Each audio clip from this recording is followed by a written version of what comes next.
Сәлеметсіздер ме? Бүгін біз сіздермен онлайн мектепте БЖБ және ТЖБ құрастыруды үйренетін боламыз.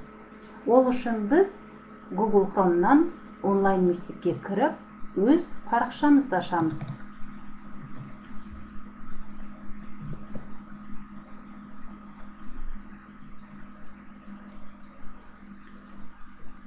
Парақшамыздың ішіндегі мектепті басқару бөліміне кіріп, КТЖ тақырыбын өзгерту үшін өзіміздің сабақ беретін сыныпты таңдаймыз. Мен 5-ші сыныпты таңдадым. Соның ішіндегі қазақ тілі пәніне сіздерге үлгі ретінде БЖБ құрастыруым керек.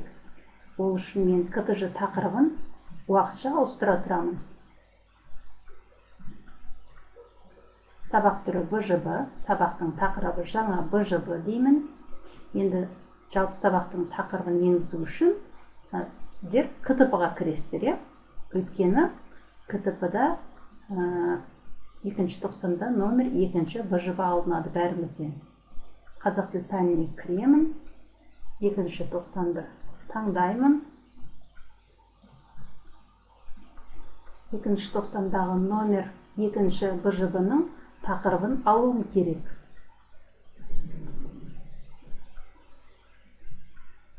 Жеміс-жидектің пайдасы деген тақырып екен менде.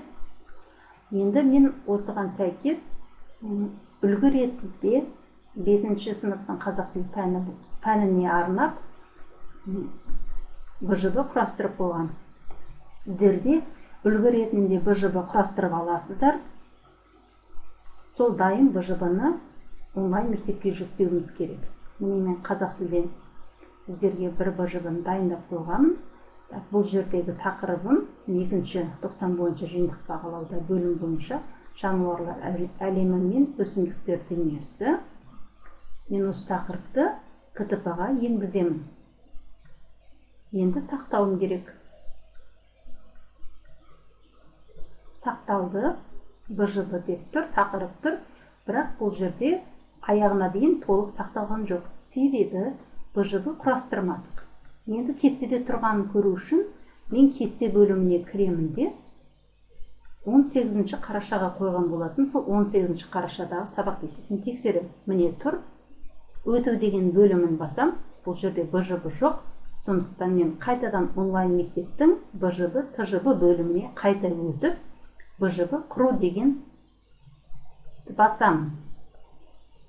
Пәні қазақ тілі, сынып 5-ші сынып деп таңдаймын. Оқу тілі қазақ тілі. Сабақтың түрі БЖБ. Сабақты қосуға жаңа БЖБ деп қосамын.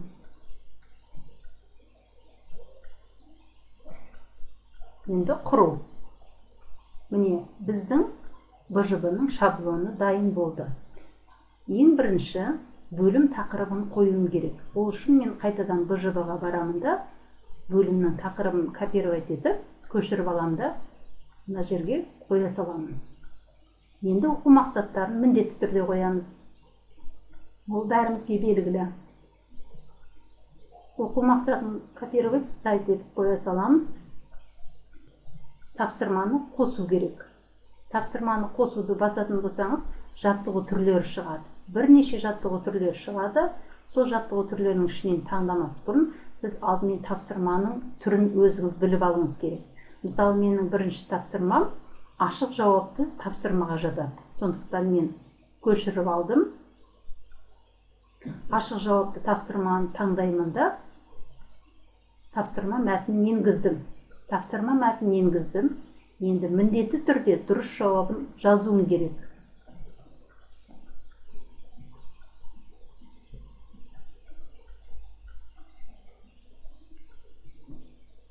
Кез келген тапсырманы енгізген кезде дұрыс жауабын міндетті түрде енгізіп отырмыз.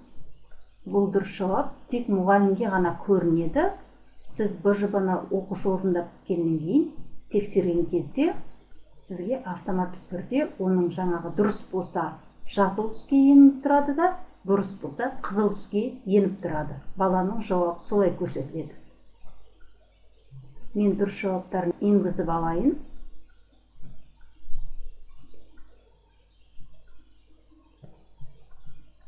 Қанша тапсырма берсеңіз де, сонша тапсырманың дұрыс жауабын енгізуіңіз керек.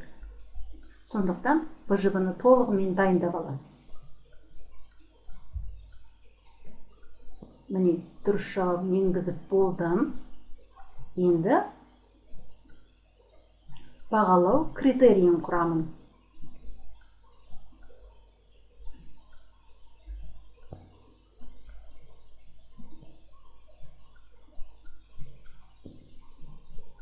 Бағалау критерийін құрып болғаннан кейін, осыған сәйкес дескриптор міндетті түрде құрылу керек.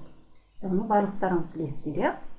Бірінші тапсырма бойынша бағалау критерийі мәтінді мұқият оқып шығу болса, екіншісі сұрақтарға жауап жазу.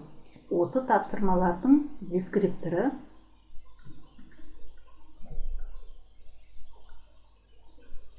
мәтінді мұқият оқып шығады деп, бұған 1 балл береміз.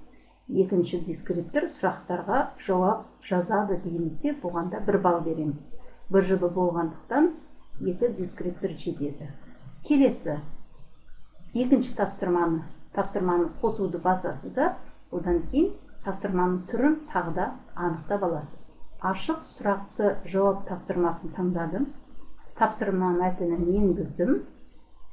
Енді дұрыс жауабын жазып жатырмын. Мәтіннің 2 негізгі, 2 қосымша ақпаратты анықтап жазу керек болған.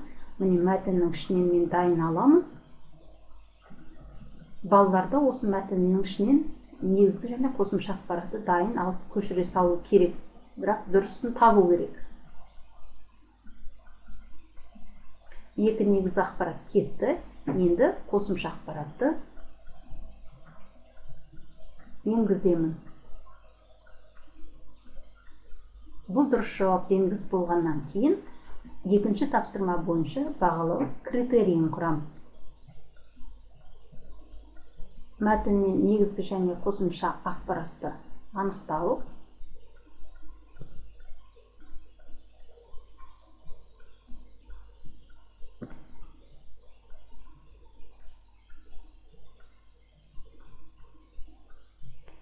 Екінші бағалау критерийі клише арқылы жауабын жазу. Бірінші дескриптор мәтіннен негізгі және қосымша ақпаратты анықтайды дедімді, мен бұған 2 баллды бердім. Өйткені бала біраз ізденеді. Екінші дескрипторға да 2 балл беремін. Сонымен бүгінгі үлгі ретінде сіздерге көрсеткен БЖБ-да жалпы 6 балл. ТЖБ-да бірнеше дескриптор қоясыз. Енді БЖБ-ны сақтаймын. БЖБ толық сақталды. Міне, бірінші тапсырманың тексереміз. Бірінші тапсырманың мәтіні, дұрыс жауабы, дескрипторы. Екінші тапсырманың мәтіні, дұрыс жауабы, бағалау критерийі, дескриптор, балы қойылды. Енді артқа жылжимызда. Кесте бөліміне өтетін болса, уақыты еркін қатысу болып тұр. Енді соған өтесіздерді, өту деген жеріне кірсеңіздер, мониторинг деген бөлім болады. Сол бөлімге кіріп, балалардың орындаған, орындамағанын сол жерде тексере аласыздар. Дәл осы мониторинг бөлімінде әрекеттер деген жерге кіресізде, міне, әрекеттер бөліміне кіріп, балалардың толық орындаған, орындамаған тексере аласыз. Қазір мысалы ешқандай бала орындамады, сондықтан бос тұр.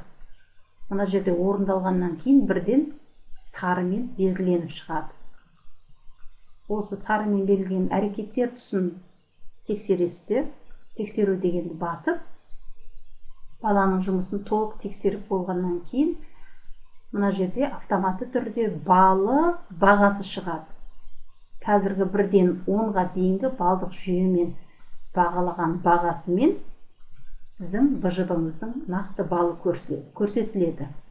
Одан кейін сол балды көшіріп алып, дәл осы балаға жіберсеңіз болады. Құрметті әріптестер, бүгінгі сабағымыз осымен аяқталды. Сіздерге пайдалы сабақ болды деген ойдамын. Рахмет.